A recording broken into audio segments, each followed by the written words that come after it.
Hey guys, welcome back to my channel and welcome to part one of this two-part video. I'm going to be talking about the base makeup breakdown, bringing it back to basics, explaining what order things go in, how I apply the products, why I apply the products that I apply, all that kind of stuff. In part one today, we're going to be talking about corrector, foundation, and concealer. We're doing the liquid products here, and then part two is going to be our powder products, our blush, our highlighter, our bronzer, what order I apply them in, where do I apply them. That way it's not overwhelming and having everything all in one video.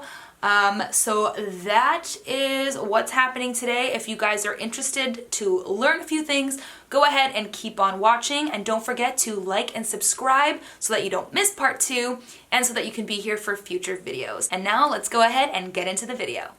The first thing I'm going to do is get my hair out of my face because that avoids getting any foundation in your hair. Alright, so now that I have this really cute look going, the first thing that I'm going to do is show you guys how I would color correct. Now, for those of you who have any acne scarring or you have any active blemishes that are a little bit more red, anything that has darkness to it, so I have a few spots over here, you're going to want to counteract that darkness, that redness, with something with a peach or red undertone depending on how severe the area is. I just like to use this light peach color corrector from Bobbi Brown. I've been using this for years, and I use this brush from Sigma. This is the F64, but you can use any brush that's a little bit smaller and more precise, and you're just going to very lightly stipple the product onto those areas.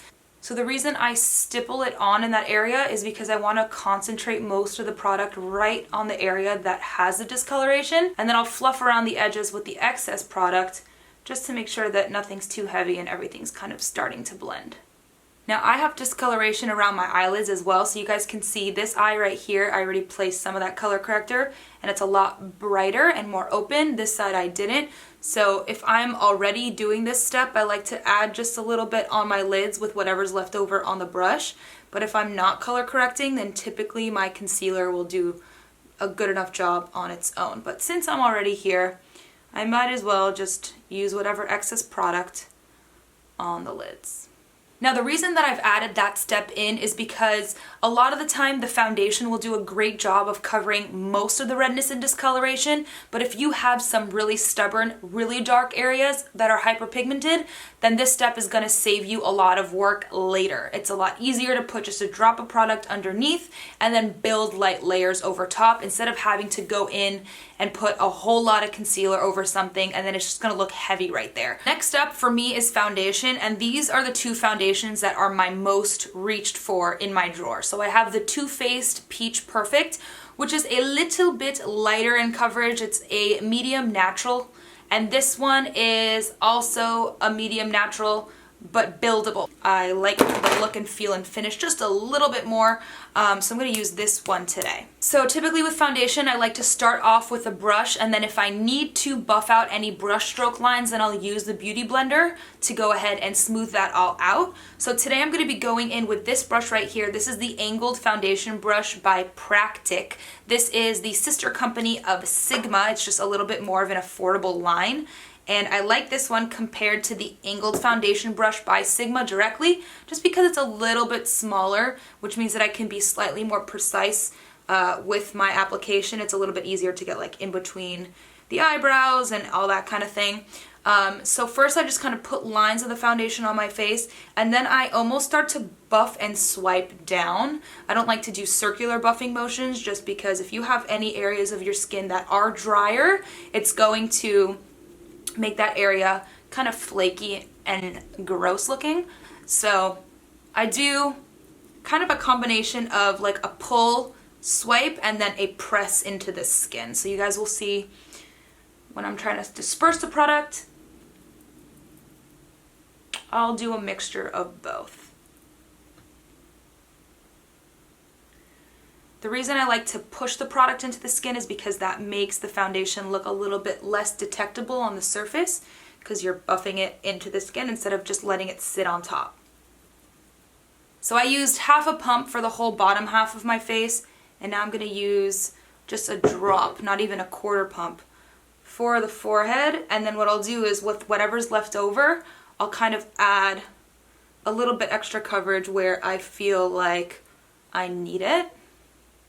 And on the forehead, you want to make sure that you get pretty close to your eyebrow line. I almost like push on top of them a little bit, and that's why I fill in my eyebrows after my foundation, just because you do have skin that runs underneath your eyebrows, so you don't want that to be a different color.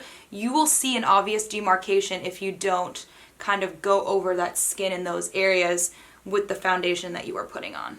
And of course, you want to make sure that you're blending just a little bit down your jaw to make sure that you're not just stopping your foundation right here and you'll have an obvious demarcation. So make sure that you're blending. You don't have to take it all the way down your neck, but just make sure that you're blending it a little bit. So now that I've placed the majority of my foundation, what I'm going to do is I'm just taking the butt of my beauty blender that is damp. I ran it under the water in the sink, and I'm just going to very lightly run over my entire face to pick up any excess product and to make sure that there are no obvious brush strokes and I haven't missed any areas that needed to be blended. So now we have our corrector done, we have our foundation on. No, I did not use primer. I don't really use primer unless I am going to an event where I'm gonna have to wear my makeup all night long, and then I'll use something that is gonna help prolong the makeup, or if my skin is looking a little extra dry that day, then I'll go in with some sort of hydrating primer. But other than that, I don't typically use a primer anymore. I just go straight in with the foundation. So the last step here for us today is gonna be using concealer. Now, I'm just gonna use a little bit of concealer where my foundation and my corrector didn't cover enough. So for me, that's always underneath my eyes. I wanna add a little bit of brightness here to add some dimension back to the face and also cover up that darkness and lift my eyes. So I'm using the Too Faced Born This Way concealer. This is in the shade Natural Beige. And I'm using the smallest amount. Like, I have wiped off everything on the brush, and I'm just very lightly gonna put a little bit, and I'll take just a drop right here to add some brightness, and on my chin. Any areas that are the high points of your face, those are the areas that you wanna highlight, and then anything that naturally goes inwards is an area that you want to add shadow. So that's going to be like under the cheekbones where you would bronze and contour, but we're not doing that right now. We're working just on our base products. We're working just on concealer, and I'm just very lightly going to use my beauty blender. I like to use my beauty blender for this because it will pick up any excess product, making sure that nothing looks too heavy.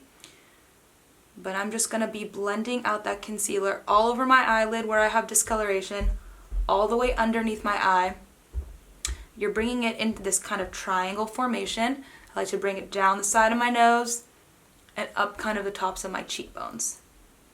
So you guys can see the difference on this side and on this side. And again, I like to push this product into my skin, just like the foundation. And the good thing about the Beauty Blender is that it's gonna make sure that nothing looks too heavy. And you really wanna get up and close into that lash line. And then the last step for just your base makeup routine would be to set any areas that you feel would be necessary to set with some sort of translucent setting powder.